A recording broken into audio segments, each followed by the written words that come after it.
Classroom की एक बहुत ही आम पहेली है। सोचिए एक बच्चा है, चलिए उसे रोहन कहते हैं। वो प्लेग्राउंड में दोस्तों के साथ मतलब खूब हंसता बोलता है, मजाक करता है, अपनी हर बात मनवा लेता है। उसको देखकर तो कोई भी कहेगा कि अरे भाषा पर इसकी कितनी अच्छी पकड़ है। बिल्कुल। लेकिन जैसे ही वही बच्चा क्लास में आता है और टीचर उसे मान लीजिए विज्ञान की किताब का एक पैराग्राफ पढ़ने को कहती है, वो एकदम चुप हो जाता है। हाँ, जैसे उसकी सारी होशियारी, सारी वो जो बोलने का अंदाज था, सब गायब हो गया। और फिर उस पर ठप्पा लग जाता है, आलसी है, ध्यान नहीं देता या मेहनत ही नहीं करना चाहता। ये कहानी मुझे लगता है हर शिक्षक ने अपनी क्लास में देखी होगी। सवाल यही है कि जो बच्चा बाहर इतना स्मार्ट है, वो क्लास में आकर स्ट्रगल क्यों करने लगता है। यही वो पहेली है जिसे आज हम सुलझाने वाले हैं। हमारे पास सीटेट और दूसरी शिक्षक पात्रता परीक्षाओं के लिए तैयार की गई कुछ सामग्री है और इसी के आधार पर हम इस गुत्थी को इसकी तह तक जाने की कोशिश करेंगे। हमारा मिशन है जिम कमिंस के भाषा सिद्धांत की गहराई में उतरना, क्योंकि इस पहेली का जवाब वो वहीं छिपा है। हाँ, और ये किसी भी भावी शिक्षक के लिए समझना बहुत जरूरी है, क्योंकि ये सिर्फ कोई किताबी सिद्धांत नहीं है। ये तो क्लासरूम में रोज होने वाली जो गलतफहमियां है ना, उनको दूर करने का एक टूल है, एक औजार है। तो चलिए फिर इस केस को खोलते हैं। हमारे जो मुख्य जासूस है वो है जिम कमिंस। तो सबसे पहले ये हैं कौन और इन्होंने ऐसा क्या खोज निकाला जो शिक्षकों के लिए इतना जरूरी हो गया? देखिए, जिम कमिंस कनाडा के एक बहुत ही माने हुए भाषावेद और शिक्षा विशेषज्ञ हैं। उन्होंने अपना ज्यादातर काम द्विभाषी शिक्षा पर किया है, मतलब उन बच्चों पर जो एक से ज्यादा भाषाएं सीखते और बोलते हैं। और उन्होंने दशकों तक बस इसी सवाल पर काम किया कि भाई ये भाषा सीखना असल में होता क्या है। और उन्होंने पाया कि भाषा कोई एक चीज नहीं है। इसकी आप कह सकते हैं कम से कम दो अलग अलग परतें होती हैं। 2 परतें? हाँ, और इन परतों के अंतर को न समझ पाना वही क्लासरूम की कई बड़ी समस्याओं की असली जड़ है। ये तो दिलचस्प है। तो चलिए हमारे केस के पहले सुराग पर आते हैं।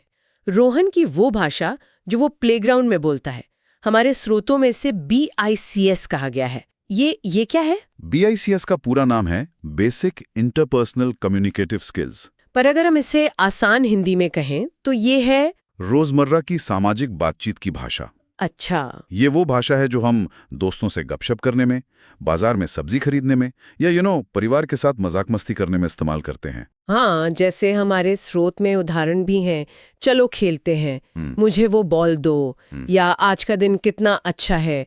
रोहन इसी भाषा का तो उस्ताद है। और एक जो चौंकाने वाली बात है हमारे नोट्स में, वो ये कि बच्चे इसे बहुत तेजी से सीख लेते हैं, सिर्फ 1 या 2 साल में।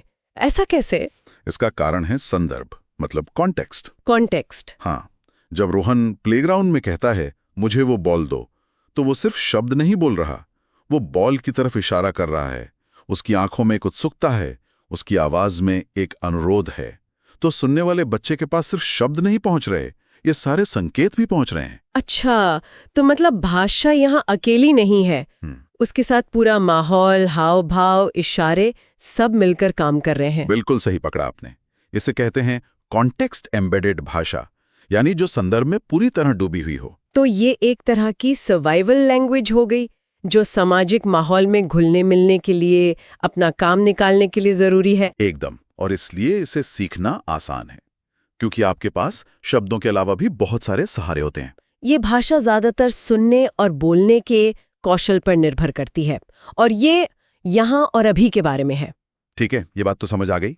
रोहन की सामाजिक भाषा यानी BICS बहुत मजबूत है, पर फिर क्लासरूम में जाकर मामला इतना क्यों बिगड़ जाता है? वहां कौन सी भाषा चलती है? एक बार शायद हमारे केस का दूसरा सुराग आता है, CALP। हाँ, और यहीं से शिक्षकों के लिए असली चुनौती शुरू होती है। CLP का पूरा नाम है कॉग्निटिव एकेडमिक लैंग्वेज प्रोफिशिएंसी, यानी संज्ञानात्मक अकादमिक भाषा दक्षता। अकादमिक भाषा मतलब क्लासरूम की भाषा। हाँ, किताबों की भाषा, प्रश्न पत्रों की भाषा, टीचर्स के लेक्चर्स की भाषा। जैसे हमारे स्रोत में उदाहरण है, इस कविता का भावार्थ लिखिए, या भारत में मॉनसून के आने के कारणों और परिणामों की व्याख्या कीजिए। ये तो मुझे बॉल दो से बहुत ही अलग है, जमीन आसमान का फर्क है। अब सोचिए, जब रोहन को मॉनसून के कारणों के बारे में पढ़ना है, तो उसके पास कोई इशारा या हावभाव नहीं है। उसके सामने सिर्फ कागज पर छपे काले अक्षर हैं। उसे वायुदाब, आर्द्रता, संगणन जैसे अमूर्त विचारों को सिर्फ शब्दों के सहारे समझना है।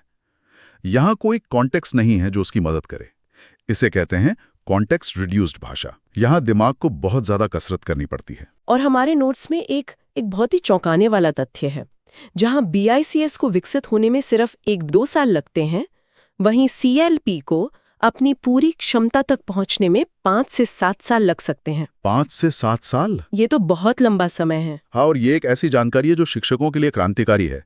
सोचिए, एक बच्चा जो पहली क्लास में एक नई भाषा के माहौल में आता है, हो सकता है वो 7वीं या 8वीं क्लास तक एकेडमिक भाषा में संघर्ष करता रहे। वो दोस्तों से बातचीत में तो शायद साल भर में ही एकदम घुल मिल जाएगा, लेकिन विज्ञान या सामाजिक विज्ञान की मुश्किल भाषा को समझने में उसे सालों लग सकते हैं। तो इसका मतलब ये हुआ कि जो टीचर रोहन को तीसरी क्लास में पढ़ा रही है, वो उसकी जबरदस्त बोलचाल को देखकर ये मान लेती है कि इसे तो भाषा आती है। बिल्कुल। और जब वो पढ़ाई में पीछे रह जाता है तो टीचर को लगता है कि ये जानबूझकर मेहनत नहीं कर रहा। एकदम सही। असलियत ये है कि उसकी एकेडमिक भाषा की नाव अभी भी किनारे से बहुत दूर है। और इसी को gym Cummins the fluency illusion कहते हैं, यानी प्रवाह का भ्रम। बच्चे का BICS इतना असरदार होता है कि वो उसके CALP की कमी को छुपा लेता है। टीचर एक ऐसी चीज को देखकर मूल्यांकन कर रही है जो सतह पर है, मतलब BICS, और उस चीज को नहीं देख पा रही जो गहराई में है और असल में एकेडमिक सफलता के लिए जरूरी है, यानी CALP। ये तो बच्चे के साथ बहुत बड़ा अन्याय हो सकता है। बिल्कुल। तो अगर हम CTT परीक्षा के नजरिए से देखें तो इन दोनों के बीच का फर्क समझना सबसे जरूरी है। चलिए इसे साफ साफ रखते हैं। BICS है प्लेग्राउंड की भाषा और CALP है क्लासरूम की भाषा। BICS जल्दी आती है, CALP को आने में सालों की मेहनत लगती है। BICS में संदर्भ का सहारा होता है, CALP में कोई सहारा नहीं होता, सिर्फ शब्दों से मतलब निकालना पड़ता है। और BICS का जोर सुनने और बोलने पर है, जबकि CALP का जोर पढ़ने और लिखने जैसे मुश्किल कौशलों पर है। ये अंतर जानना ही उस पहेली को सुलझा देता है कि रोहन जैसा बच्चा क्यों संघर्ष करता है। ये आलस नहीं है। नहीं, ये एक विकासात्मक प्रक्रिया का हिस्सा है, और एक शिक्षक के तौर पर यह समझना आपकी पूरी पढ़ाने की पद्धति को बदल सकता है। आप बच्चे को डांटने की बजाय उसकी मदद करने के तरीके खोजेंगे। बिल्कुल, आप उसकी अकादमिक भाषा का पुल बनाने में उसकी मदद करेंगे। सही कहा। ये तो बहुत बड़ी बात है। लेकिन अब एक और सवाल आ रहा है दिमाग में। रोहन के मामले में ही लेते हैं। मान लीजिए कि उसका परिवार घर पर मराठी बोलता है, स्कूल में उसे हिंदी और अंग्रेजी पढ़नी है। अक्सर स्कूलों में पेरेंट्स को सलाह दी जाती है कि अगर बच्चे को अंग्रेजी सिखानी है तो घर पर भी सिर्फ अंग्रेजी में ही बात करें। क्या ये सही सलाह है? क्या बच्चे की पहली भाषा दूसरी भाषा सीखने में रुकावट डालती है?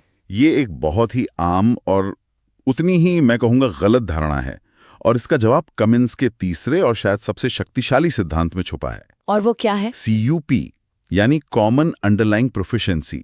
इसे हिंदी में साझा अंतर्निहित दक्षता कह सकते हैं। हमारे स्रोत इसे बहुत खूबसूरती से समझाते हैं। एक भाषा में सीखी गई दक्षता दूसरी भाषा सीखने में मदद करती है। इसका मतलब ये हुआ कि सोचने समझने के जो स्किल्स हैं वो किसी एक भाषा के मोहताज नहीं होते। बिल्कुल नहीं। कमिंस इसके लिए एक आइसबर्ग का, मतलब हिमखंड का उदाहरण देते हैं। पानी के ऊपर आपको 2 अलग-अलग हिमखंड देख सकते हैं, एक हिंदी का, एक अंग्रेजी का। वो अलग अलग दिखते हैं, ठीक है, लेकिन पानी के नीचे गहराई में वो दोनों एक ही विशाल बर्फीली चट्टान का हिस्सा हैं। यही विशाल चट्टान CUP है। ये हमारी सोचने की, विश्लेषण करने की, निष्कर्ष निकालने की, समस्याओं को सुलझाने की क्षमता है। तो अगर रोहन ने अपनी मातृभाषा मराठी में ये सीख लिया है कि किसी कहानी का मुख्य विचार कैसे ढूंढते हैं या 2 चीज़ों की तुलना कैसे करते हैं, तो उसे ये स्किल अंग्रेजी में दोबारा जीरो से नहीं सीखनी पड़ेगी। उसे बिल्कुल भी दोबारा नहीं सीखनी पड़ेगी। वो उस स्किल को सीधे मराठी से अंग्रेजी में ट्रांसफर कर लेगा। उसे बस अंग्रेजी के नए शब्द सीखने होंगे, लेकिन उस स्किल का इस्तेमाल कैसे करना है, ये उसका दिमाग पहले से जानता है। वाह! इसीलिए बच्चे की पहली भाषा यानी L1 जितनी मजबूत होगी, उसका वैचारिक आधार उतना ही मजबूत होगा, और उसी मजबूत आधार पर वो दूसरी भाषा L2 की इमारत ज्यादा आसानी से खड़ी कर पाएगा। तो वो सलाह कि घर पर सिर्फ अंग्रेजी बोलो, वो असल में बच्चे की मदद नहीं कर रही, बल्कि उससे उसकी नींव ही छीन रही है। हाँ, ये तो ऐसा हुआ जैसे आप एक पेड़ की जड़ों को काटकर सोच रहे हैं कि इससे शाखाएं बेहतर उगेंगी। इससे बेहतर उपमा नहीं हो सकती। बच्चे की पहली भाषा एक पुल है, दीवार नहीं। जो स्कूल बच्चे की घरेलू भाषा को सम्मान देते हैं और उसे एक संसाधन के रूप में इस्तेमाल करते हैं, वो असल में बच्चे को दूसरी भाषा सीखने में भी मदद कर रहे होते हैं। तो इस सब का क्या मतलब निकला? अगर हम आज की चर्चा को समेटें और रोहन की पहेली को हल करें, तो हमारे स्रोतों से 3 मुख्य बातें निकल कर आती हैं। पहली, बिक्स। ये रोजमर्रा की सामाजिक भाषा है जो भ्रामक रूप से ये दिखा सकती है कि बच्चे को भाषा पर पूरी पकड़ है। दूसरी, साल्प। ये गहरी एकेडमिक भाषा है जो स्कूल में सफलता के लिए अनिवार्य है और जिसे विकसित होने में सालों लगते हैं। और बिक्स और सैल्प के बीच का यही अंतर रोहन के संघर्ष का असली कारण है, ना कि उसका आलस। और तीसरा, CUP का क्रांतिकारी विचार कि एक भाषा में बना वैचारिक आधार दूसरी भाषा सीखने की नींव का काम करता है। बच्चे की मातृभाषा एक रुकावट नहीं, बल्कि उसका सबसे बड़ा सहारा है। और अगर हम इसे सीधे CTET की तैयारी कर रहे लोगों के लिए देखें, तो ये समझना होगा कि परीक्षा में आपसे सिर्फ बिक्स और कैल्प की परिभाषा नहीं पूछी जाएगी। हाँ, आपको रोहन जैसी एक स्थिति दी जाएगी और पूछा जाएगा, एक शिक्षक के रूप में आप क्या करेंगे? तब आपको ये बताना होगा कि ये बिक्स और कैल्प का अंतर है और आप उसकी घरेलू भाषा को एक संसाधन के रूप में उपयोग करके उसकी अकादमिक भाषा का विकास करेंगे। मतलब असल मकसद सिर्फ परिभाषाएं रटना नहीं, बल्कि एक संवेदनशील और जानकार शिक्षक का दृष्टिकोण विकसित करना। बिल्कुल। ये सिद्धांत हमें उन बच्चों के साथ अन्याय करने से रोकता है जिन्हें हम शायद गलत समझ रहे होते हैं।